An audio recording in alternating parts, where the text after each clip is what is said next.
That one's a little different because that wasn't even a specific tax change so much as it was that it had a major tax impact on a lot of people.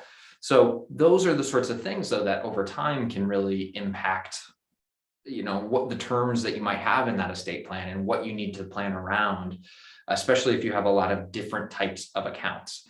So these different tax changes or law changes in general can be very important to keep an eye on. Without with a plan that's really out of date, you see some that are maybe 25, 30 years old after a while, they just don't have what they need.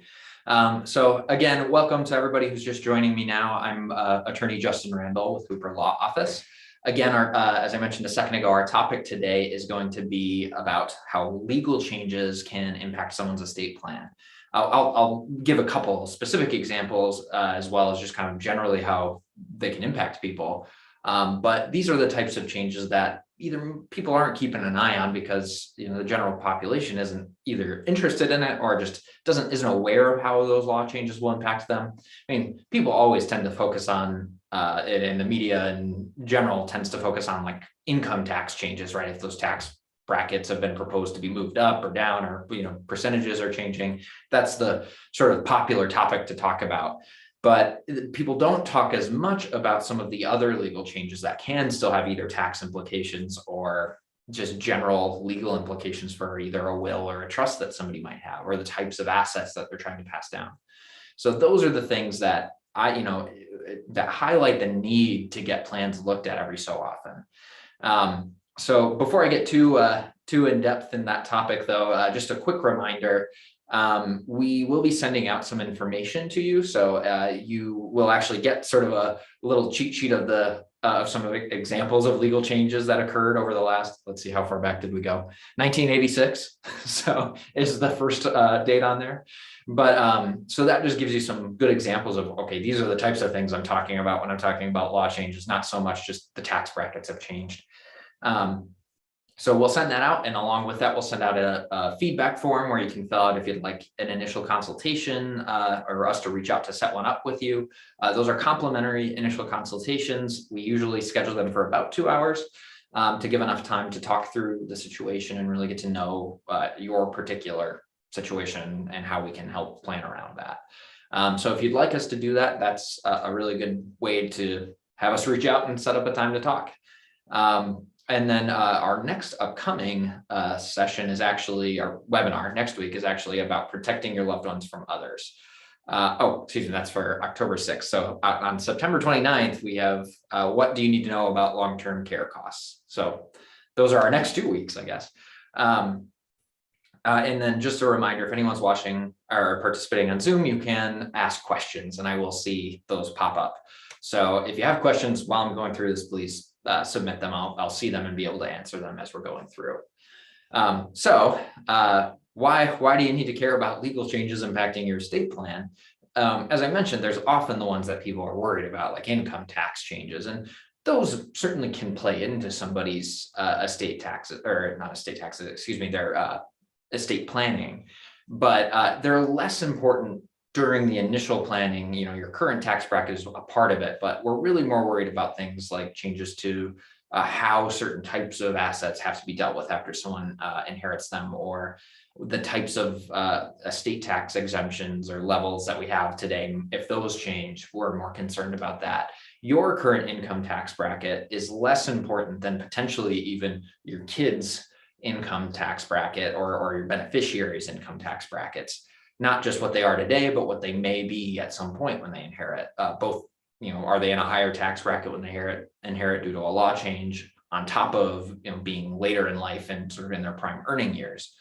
So those are really the taxes I'm more worried about than like your current income tax bracket. But it can play a role, certainly. So there are a lot of law changes, though, that deal a little less so specifically with income tax. And one in particular that occurred over the last year, or year and a half now, I guess. It was January 1st of 2020. So that law change that occurred really impacted how specifically qualified retirement accounts are dealt with when somebody inherits them. So a qualified retirement account, if you're unfamiliar with that terminology, is a 401k, an IRA, 403b, any of those types of tax deferred or qualified retirement accounts.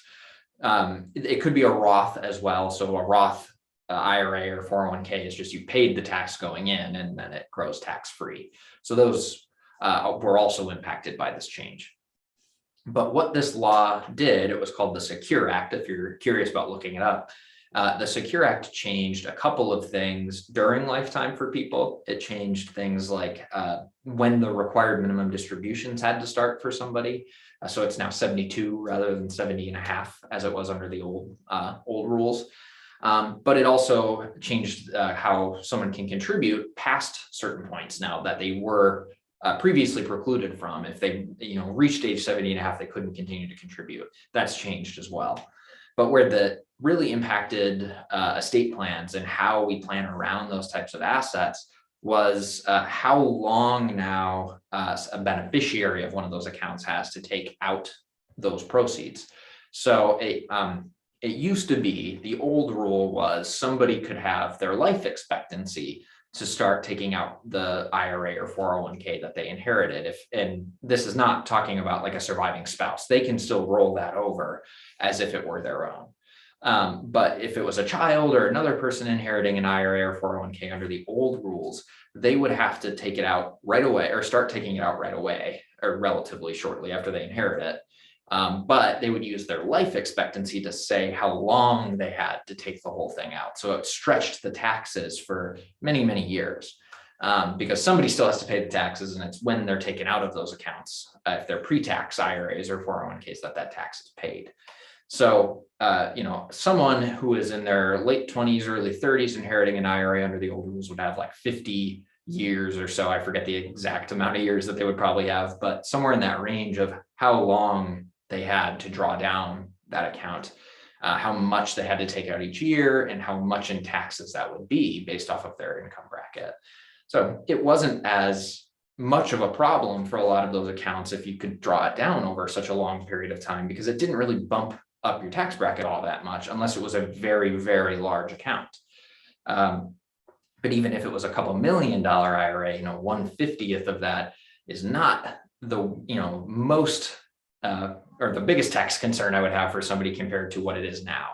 So the change that was made said that now anybody who inherits an IRA, a 401k, a 403b, any of those types of qualified accounts, if they are not the surviving spouse, for example, they have now at most 10 years to take out the whole account. So that means now the taxes are being paid not at 1/50th every year, potentially, depending on the age of the person, but now at most they have, by the end of year 10, have to take that account completely, have it liquidated. So it's not nearly as tax advantageous as it once was. And that was probably intentional. But what that has changed in terms of estate plans is now we have different provisions, for example, in a will or a trust that would deal with the best ways to, not necessarily get around those 10 years, because that is, there's not many tools that you have available to get around the 10-year payout for most people, but to at least make sure that we're maximizing the tax planning potential that person has because of the law change. And we don't want to necessarily, especially with that 10-year payout, force the IRA directly to the person with the highest income tax bracket as the beneficiary. We might want to do tax planning around that for them and with them. So we've created tools now or tweaked our tools that we had available to us before to work with that law change and give the best tax consequences of possible to those beneficiaries, rather than sort of forcing them all into this 10-year payout for somebody with the highest tax bracket and, making sure that they, you give the neurosurgeon the $1 million IRA, right? And they have now $100,000 of extra income they have to take out potentially every year. So it's, those are the types of changes that I'm more concerned about than the income tax changes. I mean, that does play a role in a lot of, financial planning and tax planning and all of that. But when it comes to your actual estate plan itself and the documents you're using, there might be some changes associated with that, but it's probably more on the end of what are the tax consequences after you're gone. If the estate tax changes, that's another really big thing that we need to be aware of that can impact a lot of people. So currently, the estate tax exemption is incredibly high. I mean, it's $11.7 million per person. So that means a married couple is going to have somewhere in the neighborhood of $23 million or more to have a taxable estate. So not a problem many people currently have. It's a good one to have, I suppose, but not one many people do. So it's not, currently a concern for a lot of people. I think it's less than 0.1% of the population would fall under that definition of having a taxable estate, federally anyway. State by state, it can vary. Wisconsin does not have a state level estate tax, so we just use the federal here. So if you are a resident of Wisconsin, you don't have to worry about a state level estate tax under the current rules. But there are proposals out there to change that amount. So there's a couple different proposals out there. The first I heard was, $3.5 million per person was one of the proposals. I don't know that got a lot of traction on anything, so I wouldn't, hold my breath on that one necessarily. But so, if that happened, that lowers it significantly to less than half of what it currently is. And that means a lot more people would have a taxable estate. So that would maybe change the type of documents you use. If the exemptions change to such a point where now you or your spouse or you and your spouse have a taxable estate. A traditional like revocable trust plan may not have the tools that you need to do estate tax planning. And it probably won't necessarily be set up to do that to the maximum efficiency that it might if you had specifically come in with somebody's, I have a taxable estate, here's what I'm concerned about.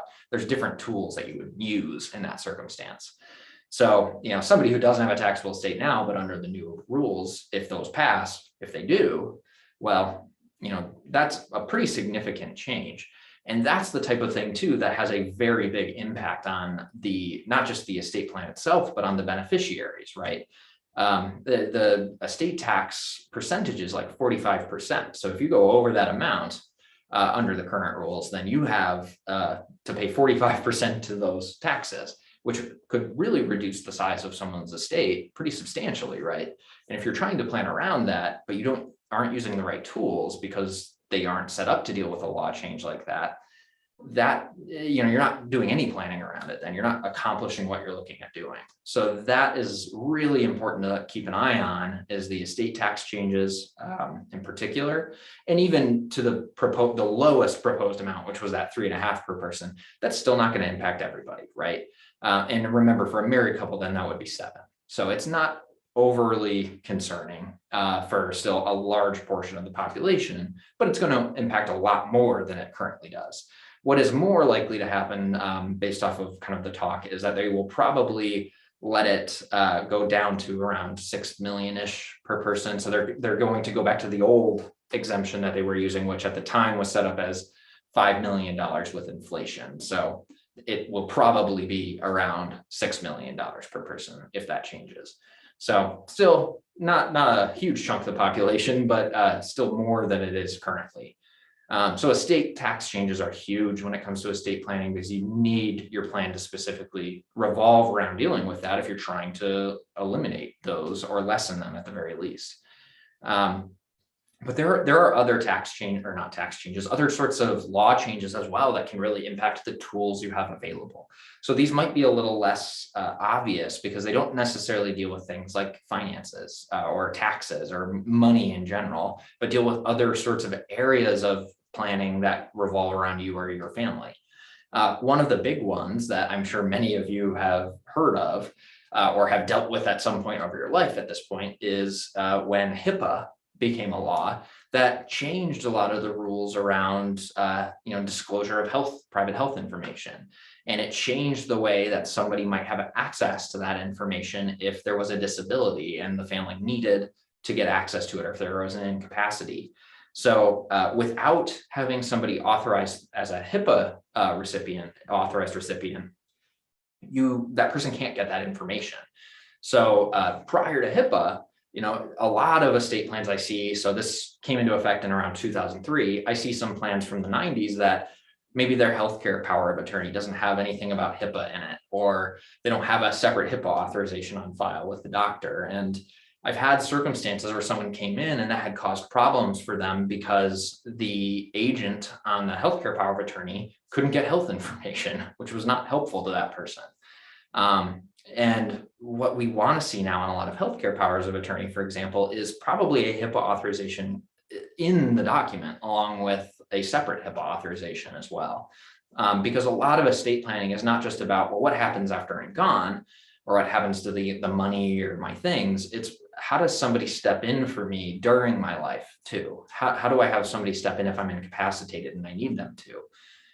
You can have a healthcare power of attorney, but if it doesn't have a HIPAA authorization on there, you don't have a separate HIPAA authorization with that agent listed on there, it can really disrupt how effective that person is going to be in that role. If they don't have the authority they need to get information to make those decisions that they're going to need to make, they can't make a very good decision. So it can kind of be put someone in a really difficult position. And this is also, too, by the way, a good example of why somebody should have these sorts of documents, even if they have no estate to speak of, but they're going off to college, right? If it's a younger adult.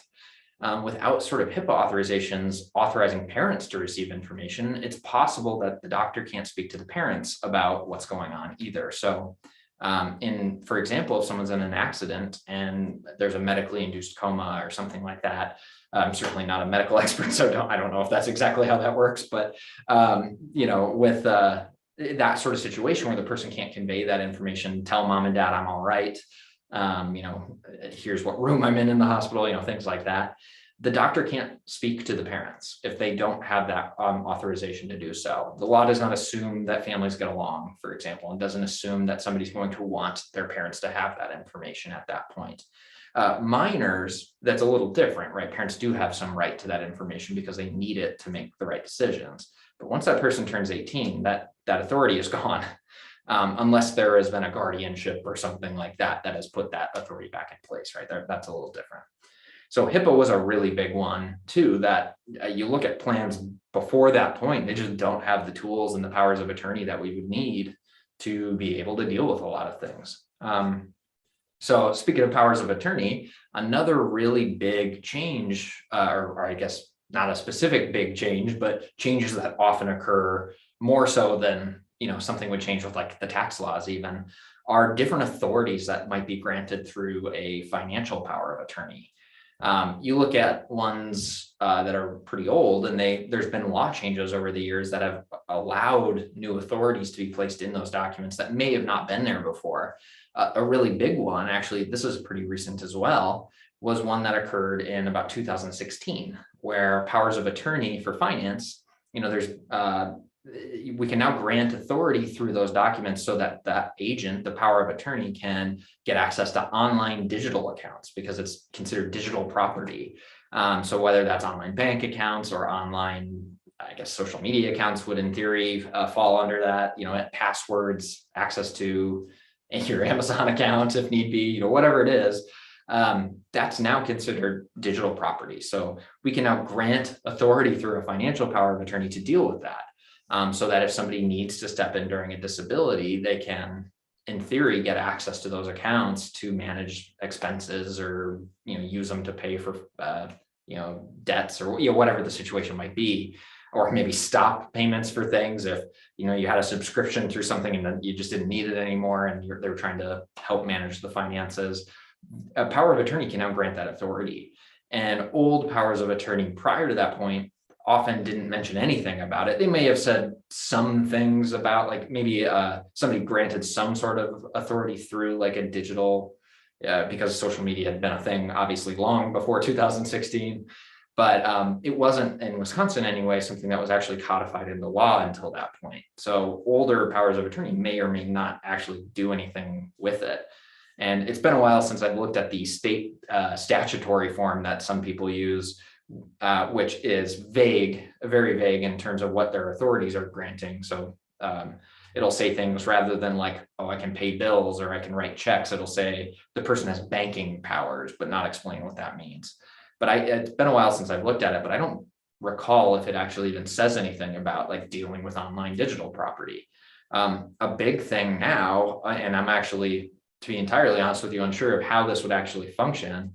But a big thing right now is a lot more people are starting to have like non-fungible tokens or cryptocurrencies, the sort of these assets out there where people don't have physical connection to them necessarily, right? I mean, it's not like Bitcoin is a literal gold coin that somebody has. It's sort of this intangible thing. And I mean, more and more, you're starting to see financial institutions start sort of using them. I've even seen a lot of ATMs have like Bitcoin ATMs or Bitcoin Cash and like all these sorts of things. And even some countries are starting to use it as a possible, currency alternative. But because that's a relatively new thing in the law, at some point there will probably be a law change around that as well, or some sort of regulation that comes into effect. And you're going to want that power of attorney to be updated at that point. I mean, who knows on how long that'll take, honestly. I mean, nobody's ever accused Congress of being sort of with the times when it comes to technology. But, that kind of thing, once that does change, you're going to want those authorities through that. And it might be even something that it's worthwhile considering. If you have those types of assets, how would my financial power of attorney deal with this, right? Does it have the authorities I need them to have? Really, one of the last really big law changes that I want to highlight for everybody is if you had a trust, a revocable trust, and it was drafted prior to 2014 in Wisconsin. 2014 is when Wisconsin adopted what's called the Uniform Trust Code. So that's when Uniform Trust Code is sort of this uniform code that various states can use to adopt, so that it was drafted so that people or states can have sort of similar rules, right? They're not sort of so different across varying from state to state. So the Uniform Trust Code, though, was adopted by Wisconsin in 2014. And that really changed a lot of the citations that we might use with like legal citations, or it may have expanded on tools that we either didn't have before or are now more robust than we had prior to that law change. And that can be things like, hey, the statute is now literally a different number, or it's a slightly different number than it used to be. So if someone's looking at the old trust prior to that point, it doesn't invalidate it, right? Because that was legally valid at the time, but it can make it confusing. If someone is ever disputing what an authority means and they're looking at an old statutory number and having it out of date and not be the current statute, can be confusing. I mean, somebody who doesn't understand when that law changed and is not maybe an attorney even looking at it may not know that that is no longer a valid number for that statute, and maybe relying on bad information then, or out of date information. So that's one sort of practical thing that may not it doesn't invalidate a plan, but it can make it very difficult to use. The bigger change with the Uniform Trust Code, though, is that, expanding on different authorities with different tools we now have available to even amend certain tax language or amend terms of a trust that after someone's passed away, so that it does reflect current tax changes. If your current document doesn't have those tools in it, there's some things we can do, through the statutes that even if the trust doesn't say it, doesn't make it invalid or doesn't make it unavailable, but you want to have it as robust and expansive as you possibly can, so that your plan can function as you intended it to, regardless of whether the law has changed or not.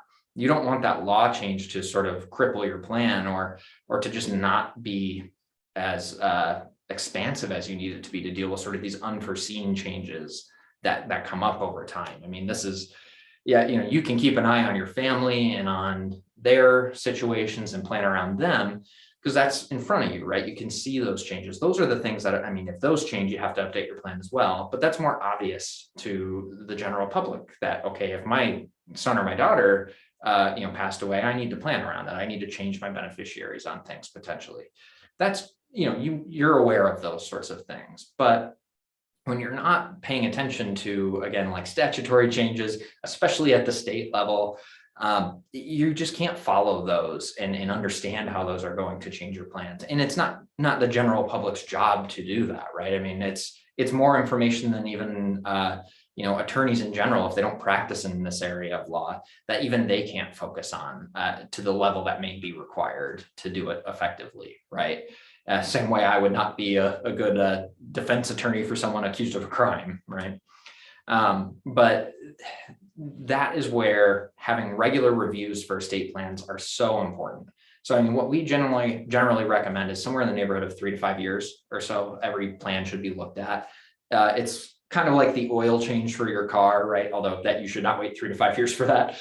But it's sort of like that for an estate plan, where every now and then things need to be tweaked because the laws might have changed, or we have more tools available to us that will actually make it work the way you will want it to work when the time comes.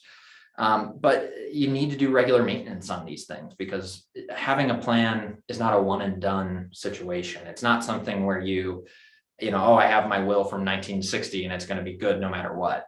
I mean, I even look at trusts that were at the time considered very good trusts from the 90s that just look almost embarrassingly bad by today's standards. And that's not because they actually were bad, but we just have different tools available. I looked at a trust from the 90s that was 10 pages. That is a short trust by today's standards.